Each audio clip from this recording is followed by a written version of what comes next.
Kumusta mga kanoisy? Welcome back sa ating YouTube channel, Pilipinoisy. So ngayong araw, another update naman tayo patungkol naman ito sa Angas ng Pinas, Cuadro Alas, Casimero.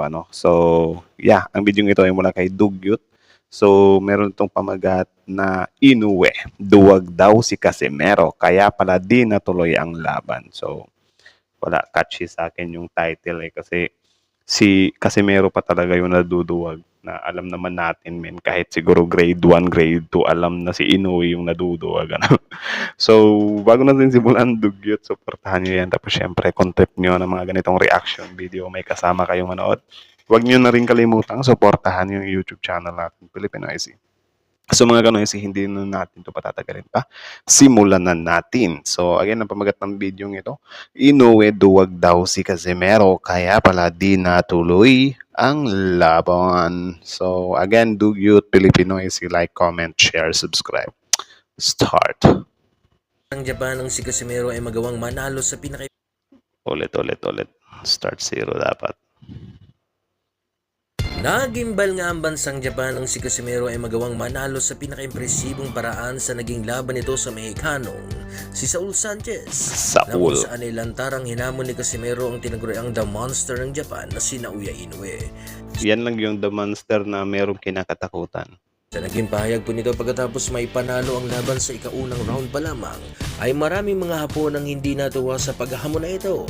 Dahil sa hindi katanggap-tanggap sa kanila na parabang nagiging duwag di umano ang kanilang kababayan na si Inoue sa ginagawang hakbang nitong si Casimero.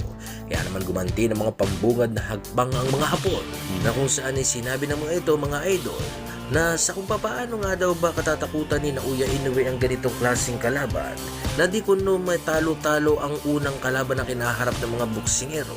At well, hindi naman ibig sabihin na hindi natalo ni Casimero yung iba, hindi na niya matatalo si Inoue, di ba? Sadyang nagpapalusot lang talaga tong mga to eh. ito na nga po ay ang timbangan.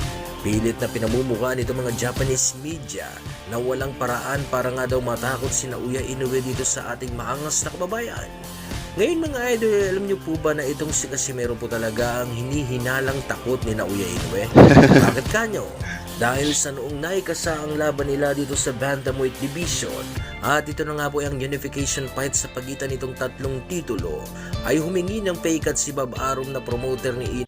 We have to talk to Casimero. Is he willing to take a reduction like Inoue is? Said Arum. If the answer is no, then we can put Jason Maloney in with Inoue, which may be an even better fight. Puro reasons lang talaga, men. Nakakainis. Inoue para maganap ang malaking laban nila ni Inoue. Ito'y dahil sa kasamaang palad ay napaloob po kasi sa pandemya ang laban ni Inoue at Casimero. Kaya naman ay limitado lamang ang mga manonood sa kanilang magiging malaking sagupaan, kung saan ay walang maaasahang kita sa live venue ng kanilang magiging laban. At para magaganap po talaga ang laban na ito, ay kaya naman humingi po ng fake cut. Takot lang talagang maisahan si Inoue. Arum said, pero I think naman gustong-gusto na talagang labanan ni Inoue si Casimero. Yung mga naghahawak lang talaga ni Inoue yung ayaw. Ewan ko. Ang kampo ni Inoue para dito sa kanilang magiging sagupaan. Ngayon ay ang magiging sunod na hakbang po ng kampo ni Inoue ay kung hindi di umano babayag ang kampo ni Casimero dito sa pay cut na hinihingi ni Aron, ay maaari di umano nilang labanan si Jason Moloney para sa gayon ay hindi masayang ang paghahanda na ginawa nitong si Inoue. Tama po kayo ng pagkakarinig mga idol, dahil sa hindi po kasi talaga pumayag ang kampo ni Casimero sa pay cut na hinihingi nito si Aron. Tapos dinadaan na lang sa pay cut, di ba? Wala puro palusot lang din talaga eh. Siyempre si Casimero need din niya ng mabayaran na maayos So parang sila kasi dahil alam nila na yung mga boksingero is aayaw sa ganyang mga deal, yan yung ginagamit nila para malusutan nila si Casimero. Kaya naman nakapagpasya si Arum na labanan na lamang ni Inoue ang bakanting kalaban noon na si Jason Moloney.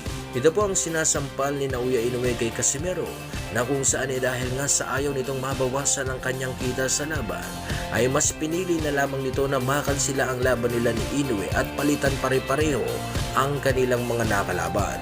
Hindi natuwa si Inoue sa panahon na iyon dahil sa parabang hindi di umano nakakaintindi itong si Casimero sa kinahaharap ng mundo. Kaya naman Sayang din talaga yung Donaire Inoue, ano. Like, hindi din talaga nakabawi si Donaire, men. Actually, sayang yun. Pero wala eh, wala tayong magagawa dun eh. ayaw na ayaw ni Naoya Inoue na mapag-usapan po ang pangalan nitong si Casimero. Dahil sa hindi po kasi talaga sumang-ayon si Casimero sa pay cut para sa kanilang magiging laban. Isa lang yan kung bakit ayaw ni Inoue na mapag-usapan yung pangalan ni Casimero. Kasi yun, parang lalabas kasi sila na nagre-reasoning sila eh. Di ba? Reasoning pa more. Kumbaga nakapokus po talaga noon ang Team Casimero sa pwedeng kitain sa laban at hindi sa ikatutuloy ng malaking laban sa pagitan ni Inoue at Casimero. Ito po ang dahilan kung bakit ayaw na po ni Inoue na maikasa ang laban nila nitong ating maangas na kababayan kahit kailan. Ang masama pa po Reasoning. dito mga idol ay kahit pa po siguro maopera ng pagkalaki-laking halaga nitong si Idol Chavit Singson si Inoue ay baka hindi pa rin po papayag ang hapon na ito dahil sa matinding galit kay Casimero. Ang hapon na si Naoya Inoue po kasi ngayon mga idol ay may kakayanan na pumili ng kanya ngayong makakalaban. At Yun lang. Yun lang. Parang ano na lang din eh. Yun na lang din yung sasalba sa career niya talaga. Or yun yung sasamba sa pangalan niya. Or yun yung some kind ginagawa niyang cover sa, pag-iwas niya kay Casimiro. Ako yung ano eh. Pero wala eh. Nakakainis min eh. Puro reasoning. Okay lang sana kung aminin na lang na ayaw kong lumaban sa'yo kasi baka makaisa ka sa akin. Something like that. Wala eh. Puro reasoning eh. Nakakainis. kung maninindigan ito na hindi na niya kakalabanin talaga ang ating maangas na kababayan, ay siguro'y dapat na talagang tigilan ni Casimero itong si Naoya Inoue. Yun lang. Sayang talaga ang laban na ito mga idol. Dahil Sayang sa talaga. kung po kasi noon ay sigurado pong sobrang daming mga boxing fans ang matutuwa. Dahil sa parehas malakas na boksingero ang magbabagaan sa balagbag. una. At ang Casimero po noon ay ang masasabi ko na Casimero na nasa kanyang prime. Dahil sa kakatapos lamang nitong talunin ang Sa South Africa na kinatatakutang Very good, kampiyon dito sa 118 pounds bantamweight division na si Solani Tete. Tete pala At yun. ito mo na pong Yun din talaga yung nagbigay ng ingay kay Cuadro Alas. Isa. Kain ko na laban sa inyo mga idol, ang Casimero na dapat kinaharap noon ni Naoya Inoue. At ito na nga po ang nasa prime na Casimero. Casimero na kinaharap ni Solani Tete. So, yun, hanggang dito na lang muna. So, I think fight yan ni Casimero at Tete. So, stay lang tayo dito sa sa topic talaga, topic natin. So, yun, again, ang video yun ay mula kay Dugyut. So, supportahan nyo yan. Original video link in the description box below. Tapos, syempre, bago nyo iwan yung channel natin, huwag nyo na rin kalimutang supportahan yung YouTube channel natin, Filipino IC. So, like, comment, share, subscribe.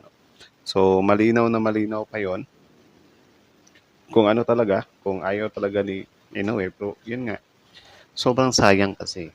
At the same time, parang nakakaaning lang siyang isipin, na the monster ka, undefeated ka, pero may pinangingilagan ka. Diba? Sobrang taas din kasi ng pride nila. So, okay lang sana kung sabihin din nila na parang, sige, ayaw ko talagang lumaban sa'yo Casimero kasi baka maisahan mo ko, something like that. Dinadaan pa sa parang aanuhin yung cut ng pay mo, something like that.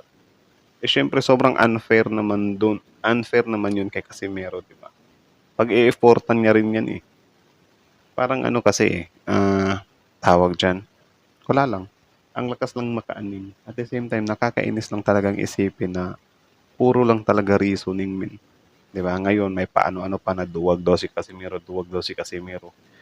Sinong hindi maduduwag dyan, pinakikialaman mo yung pera eh. Diba? Dapat, lumaban ka ng patas. Yun lang naman yung dyan eh. Lumaban ka ng patas. Huwag mong, tawag dyan. Huwag mo siyang, dyan? Huwag mo siyang banatan ba? Huwag mo siyang, hindi siya barupal eh. May term yan eh. Parang wag mo siyang, kalimutan ko yung term, pero siya ba? Kunyari, kayo, tawag dyan. Kunyari, hinamon ni Inoue si Casimero na, okay, racing tayo. Tapos, ang gusto ni Inoue na some kind premyo sa kanya, motor, kay Casimero, bisikleta lang, something like that. So, nakakainis, di ba? Nasaan yung pagiging fair doon? Wala eh, may maano lang talaga eh, ano lang talaga, may ma-reasoning lang talaga eh. Diba? Hindi na lang sabihin na ayaw ko talaga sa'yo kasi kasi mukhang delikado ako sa'yo ah.